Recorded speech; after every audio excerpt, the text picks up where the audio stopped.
ter você para mais uma prosa. Esse é o Bem Viver, o nosso espaço de pensar num mundo mais leve. Por aqui você vai ver como isso é possível com alimentação saudável, agroecologia, saúde popular e cultura.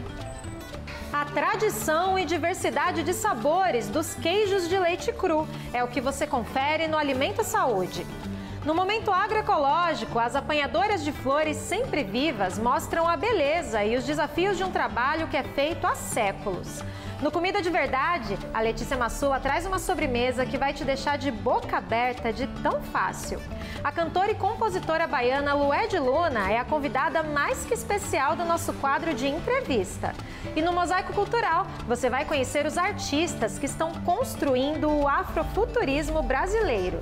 E ainda tem mais, para ver tudo é só ficar com a gente no Bem Viver, que está só começando.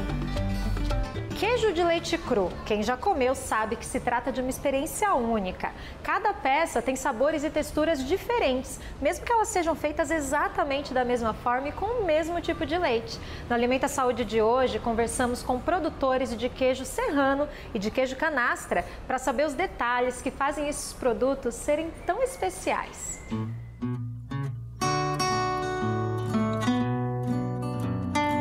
Tem cores, texturas e sabores bem particulares.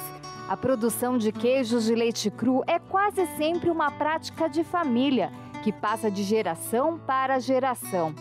Na família do presidente da Associação dos Produtores de Queijo Serrano de Santa Catarina, Air Zanelato, o produto é feito há 300 anos. Air faz parte da 13ª geração a seguir a atividade.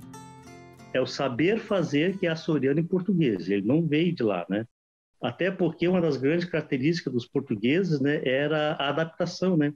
Eles adaptavam suas receitas com os produtos daqui, né? Os ingredientes daqui, porque não tinha como trazer, né? Esse queijo, o saber fazer, mas ele é totalmente brasileiro, né? O queijo cru é feito com leite da ordenha matinal e começa a ser produzido no máximo até 2 horas depois, para que os nutrientes não se percam. Ao contrário dos queijos industrializados, os produtos de leite cru são feitos por pequenos produtores e não passam pelo processo de pasteurização, dando origem a produtos não padronizados.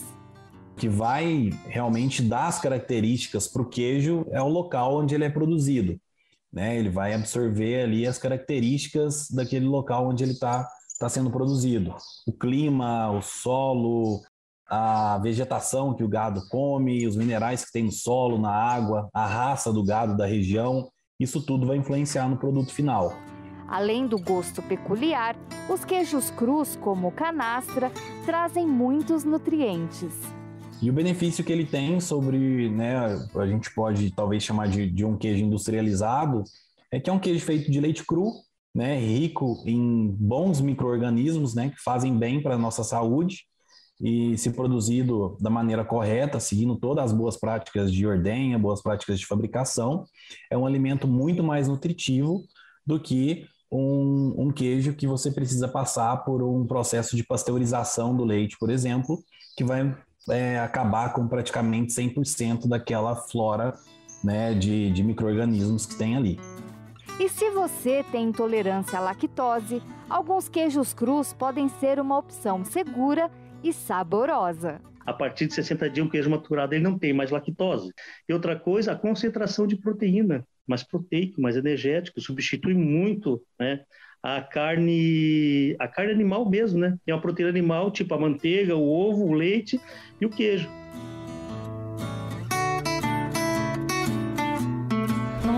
Existem vários eventos e campanhas em defesa dos queijos de leite cru.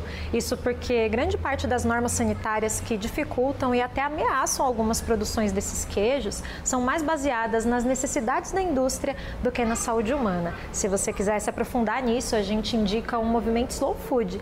O site é slowfoodbrasil.org.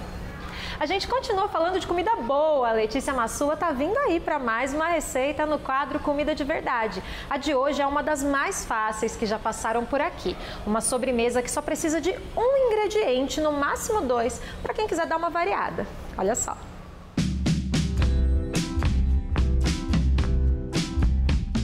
Oi, Luana! Oi pessoal, tudo bem? Olha só, a receita de hoje na verdade é uma não receita, mas ela é tão joinha que vocês vão ficar assim, ó, de boca aberta. Alguém aí sabe qual é uma das únicas frutas que vira sorvete sem necessidade de adição de nenhum outro ingrediente e sem precisar de sorveteira? Sabe? Então vem comigo que eu vou ensinar. Hoje vai ter sorvete. Para a receita de hoje, eu já disse, é um único ingrediente. Você vai precisar de banana madura, a banana que você tiver em casa. Importante que seja bem madura. Um saquinho plástico de congelamento, nem precisa ser esses de ziplock, qualquer saquinho de congelamento. E se quiser dar um plus no sorvete e transformar ele num sorvete de chocolate, cacau em pó.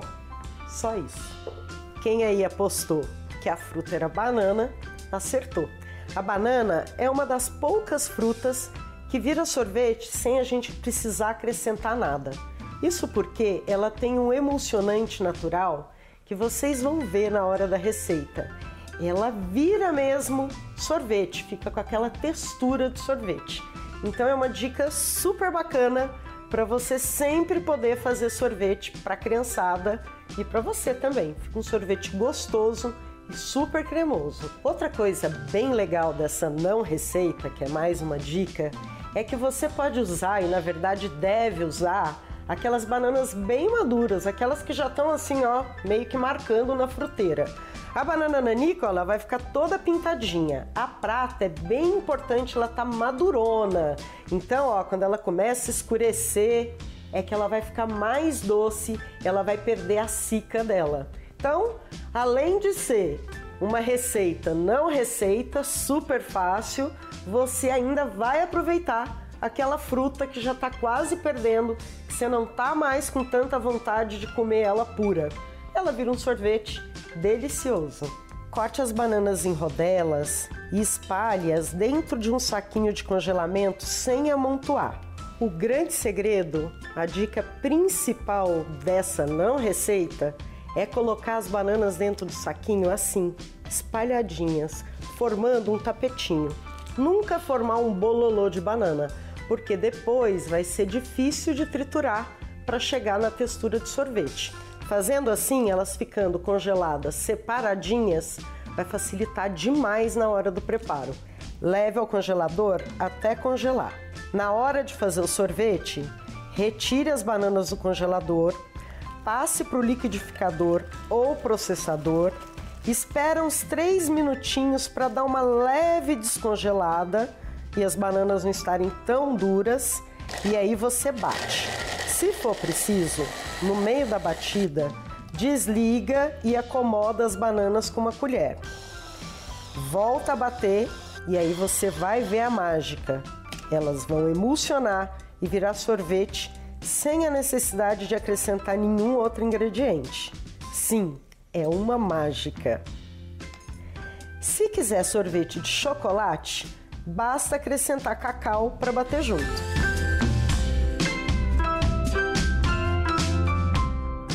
Fala sério, essa é a melhor não receita do mundo, né?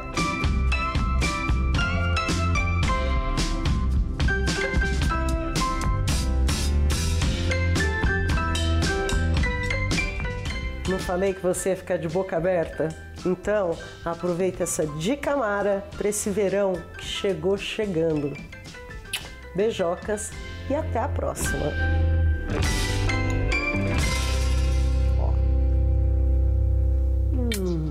Olá pessoal, meu nome é Amanda, eu moro aqui na aldeia Samaúma, que fica aqui no território indígena do Xingu. Eu tô aqui na casa de semente, onde a semente das coletoras fica armazenada. A rede de semente do Xingu, ela é a maior rede de sementes nativa do Brasil e vai fazer 15 anos que ela existe. E tem mais de 560 coletores de sementes nativas da floresta amazônica e do cerrado. E a maioria de coletores são mulheres e indígenas. Então, Elas coletam sementes nativas para restaurar as nascentes que foram desmatadas em outros lugares. Amanda, um abraço para todos vocês aí da Rede de Sementes. A gente agradece esse trabalho fundamental na diversidade dos nossos alimentos. Se você de casa que quiser também participar aqui do Bem Viver, se você tiver um movimento social, uma produção agroecológica de alimentos, você é muito bem-vindo, bem-vinda para estar aqui com a gente. É só deixar a sua saudação em vídeo nas redes sociais com a hashtag Bem Viver na TV. As flores encantadas que mesmo depois de secas mantêm a beleza e as cores vibrantes. Essas são as sempre vivas. Na Serra do Espinhaço, em Minas Gerais, a coleta dessas flores é uma tradição de séculos entre mulheres e gera renda para 12 comunidades tradicionais. As apanhadoras de flores sempre vivas fazem o trabalho em equilíbrio com a natureza, mas ainda assim enfrentam desafios para continuar. Vamos conferir no Momento Agroecológico.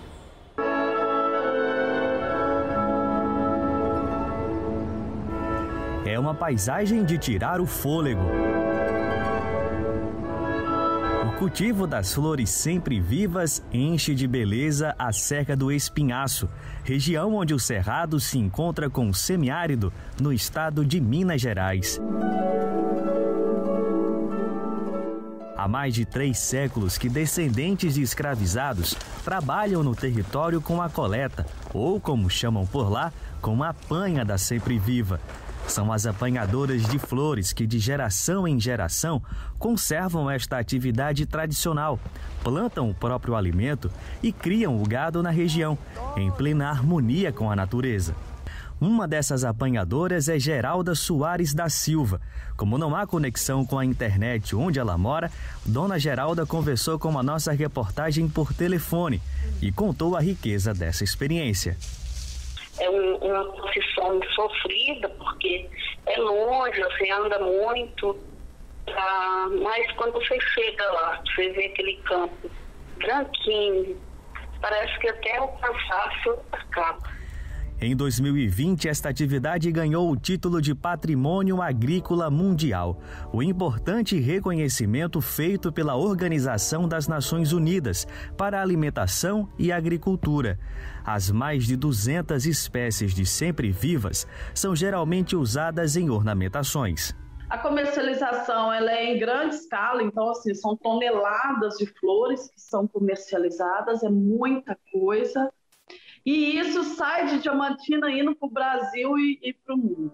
Com o título, a atividade das apanhadoras de flores agora figura nos sistemas de proteção agrícola, o CIPAM, que reconhece paisagens de excepcional beleza que combinam biodiversidade agrícola, ecossistemas resilientes e um valioso patrimônio agrícola. Esse tipo de população, esses segmentos diversos de povos e comunidades tradicionais no Brasil são profundamente não reconhecidos, não valorizados, e os seus sistemas agrícolas, em geral, são trazidos como rudimentares, atrasados, e, na verdade, são sistemas bem afinados, profundamente sintonizados com os ritmos naturais, e o que a FAO está fazendo globalmente é reconhecer que esses sistemas eles têm um valor para a produção de alimentos, um valor para a reprodução cultural e para a geração de renda. Nem tudo é tão leve e tão sereno quanto essa paisagem. As apanhadoras encontram um obstáculo para seguir com o trabalho. Tatinha denuncia que os espaços de conservação ambiental têm dificultado a coleta de flores. Até hoje eu não consigo entender uma natureza intocável sem a presença humana. Então, assim, a área que temos lá, ela é manejada, ela tem esse cuidado do homem, e é lógico que é com respeito, mas tem a mão do homem ali, ela não é intocável. Então, assim, quando eles excluem, expropriam as comunidades, expulsam elas dos seus territórios, a natureza ela vai acabando. Mas ela não desiste. Diante das adversidades, segue com esperança, a olhar a beleza das sempre-vivas. É uma relação mesmo de amor e de respeito. E aí tem um cuidado, né? Todas essas atividades, elas são feitas respeitando e conservando a natureza.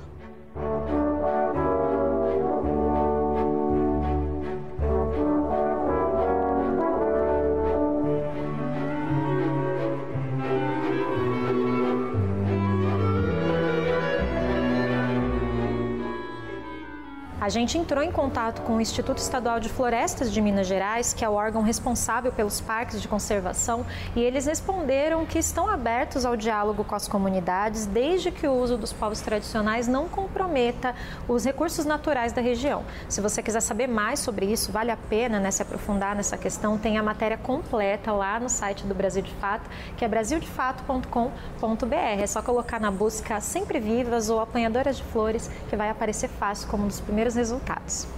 Agora a gente vai para a nossa dica de saúde. Você cuida da sua voz? Se você acha que só profissionais como cantores ou jornalistas que precisam ter atenção a isso, saiba que não é bem assim.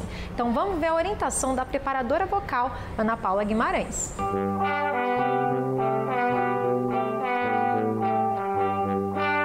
Venho hoje deixar uma dica sobre saúde vocal para todas as pessoas, afinal todos nós temos esse importante instrumento de comunicação que é a nossa voz, que também é um músculo e precisa de cuidados. Então, esteja sempre em dia com a sua hidratação, isso é muito importante. Evite falar em ambientes muito ruidosos, os quais você precisa competir com o som.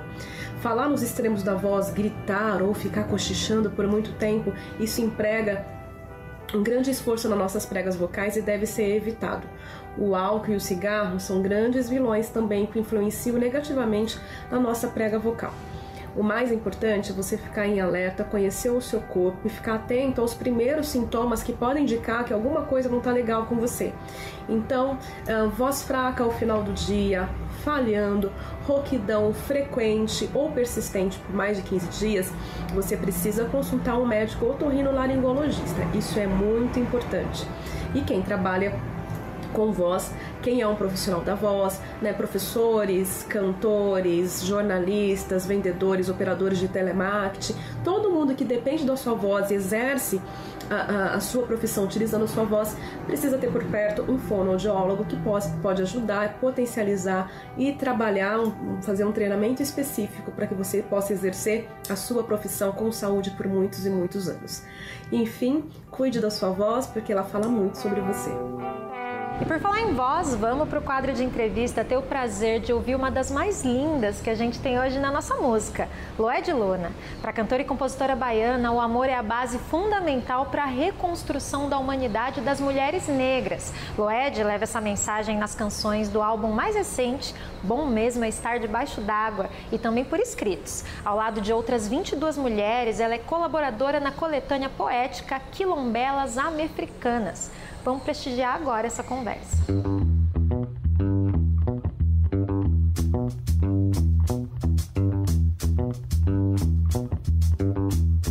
Eu não tenho chão, nenhum teto que me queira. Eu sempre faço questão de, em todas as entrevistas, de demarcar o meu lugar como compositora, né? Além de cantora, compositora, porque a escrita... na minha trajetória, ela vem primeiro, assim, comecei a escrever a partir da adolescência, ali naquela fase super conturbada, vinha de um contexto de muito silenciamento ali na escola, então a escrita foi um jeito de me expressar no mundo, de existir no mundo, e tinha muita importância naquele momento ali, que é um momento caótico, acho que para todas os adolescentes, mas sobretudo para uma adolescente, uma jovem negra, num colégio particular, com autoestima super, enfim, em construção. Então a escrita me ajudou muito e foi super importante, assim.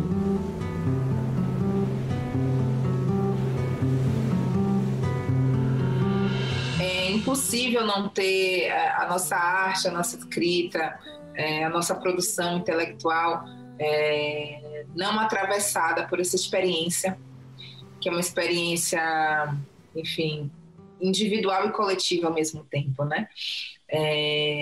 Se eu não tivesse vivendo ali naquele período, né, da adolescência, um contexto de opressão, de silenciamento, talvez eu não tivesse a necessidade de escrever, entende? Eu sempre fui uma criança muito enérgica, eu sempre fui muito criativa, eu sempre fui muito artista, assim, alegre, enérgica, sou geminiana, sempre falei muito.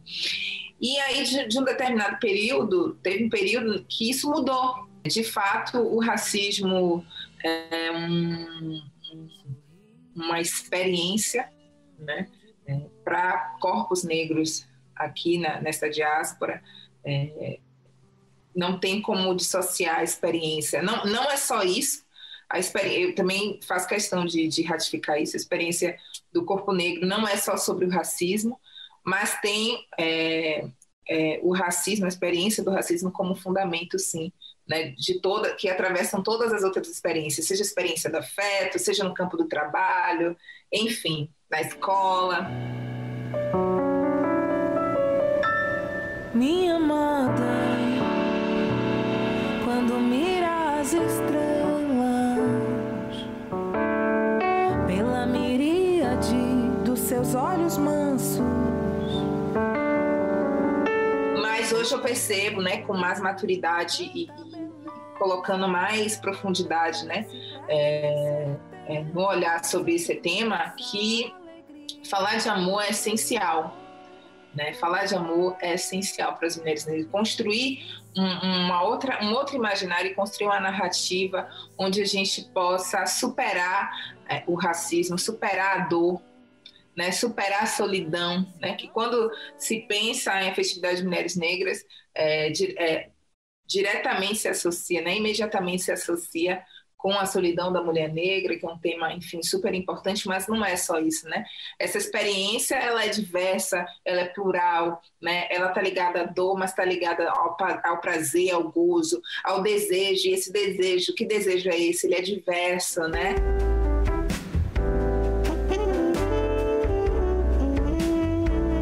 Eu sou uma cantora negra, né? Eu fico pensando qual era o sonho da minha avó, né? Qual era o sonho dos meus pais, assim? Meus pais, eles são de uma geração que fizeram o que tinha que ser feito, né? Que era estudar e conseguir um emprego, se fosse público, melhor ainda, né? E trabalhar e cuidar dos filhos e fazer a militância. Eu sou de uma geração que eu faço o que eu quero. Eu vivo um sonho, sabe? Então, quando eu observo a minha própria trajetória, eu percebo que a gente evoluiu muito enquanto movimento negro, né? Que tudo que essa geração de hoje colhe e que é do meu filho colherá é fruto, né, dessa luta histórica. A gente está colhendo os frutos de uma luta histórica.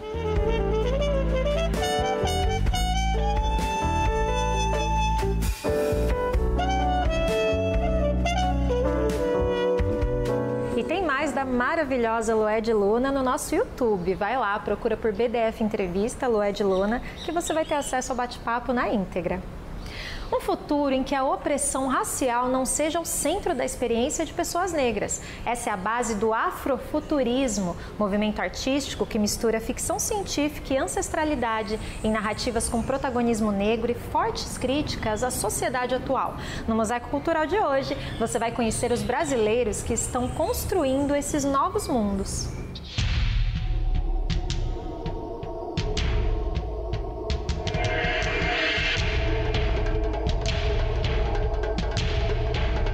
O filme Pantera Negra, o free jazz de Sun Ra e a ficção científica da autora Octavia Butler têm em comum? São todos representantes do afrofuturismo, um movimento estético que busca projetar o futuro a partir da perspectiva de populações negras. É um conceito que nasceu nos Estados Unidos, mas vem ganhando terreno aqui no Brasil.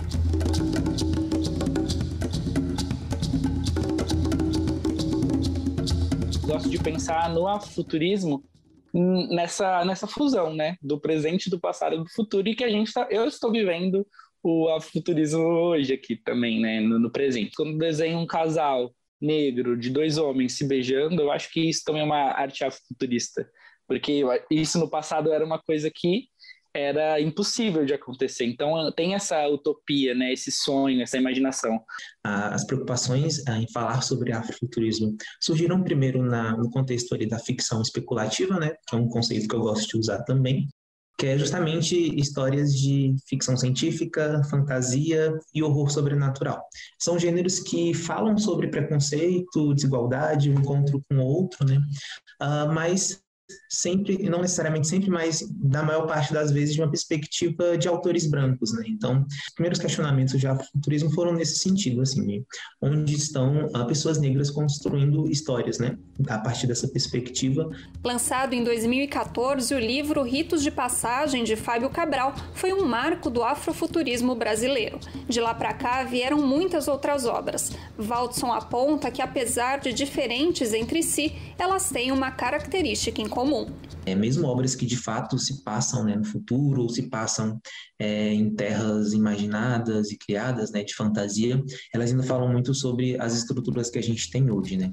É o caso de Según, de Lu Anzaila, que lida com um problema bem contemporâneo, o lixo. Eles se passam numa realidade futura onde o caos do lixo tomou conta da realidade brasileira. Então as cidades são suspensas. Na parte de baixo você tem um grande mar de lixo, né? E aí eu lido com o tema do racismo ambiental. E é uma experiência de pensar o caos de futuro de pessoas negras. E ao mesmo tempo lidar de forma positiva com isso. Como é que você faz o embate, como é que você muda essa realidade. Já nas obras da artista Nazura, o afrofuturismo propõe uma reflexão sobre a tecnologia. Quando eu coloco os búzios, eu também estou falando de uma tecnologia, eu também estou falando de um elemento que cria essa conexão. Não é só um elemento estético que está sendo jogado lá. E os circuitos também são elementos que criam conexões, só que outros tipos de conexões. Então, ao invés de trabalhar isso como elementos distintos, eu tento pensar eles atravessando o mesmo corpo. Independente da linguagem artística e da maneira como cada um trabalha o afrofuturismo, existe sempre a ideia de que é preciso criar e construir amanhãs possíveis. O imaginário é muito cortado. Você tem que viver, você tem que sobreviver. Então você só pode pensar no agora, você não pode ter experiência de amanhã, porque não há aonde você se apegar para um amanhã. E isso acaba sendo uma problemática geral que a gente só pode mudar com imagens de futuro.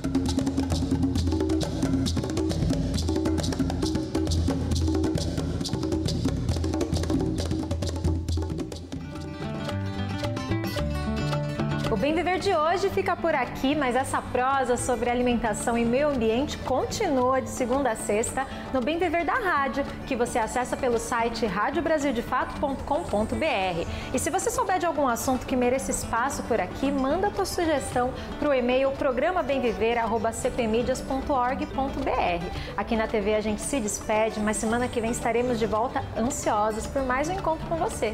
Até lá!